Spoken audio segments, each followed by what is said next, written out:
การเช่าลุงธุรกิจให้เช่าลุงเป็นธุรกิจที่ถูกกฎหมายบริษัทที่ให้บริการต้องจดทะเบียนมีเว็บไซต์เป็นของตัวเองมีการสัมภาษณ์และตรวจประวัติอาชญากรรมบรรดาลุงอย่างละเอียด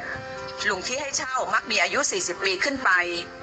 และคนที่มีรายรับจากการเช่าลุงต้องเสียภาษีเงินได้ตามกฎหมายทุกประการสนนราคาการเช่าลุงอยู่ที่ประมาณ300 บาทต่อชั่วโมงคนที่ใช้บริการเช่าลุงมีตั้งแต่เช่าเพื่อไปทำบัญชีทำภาษี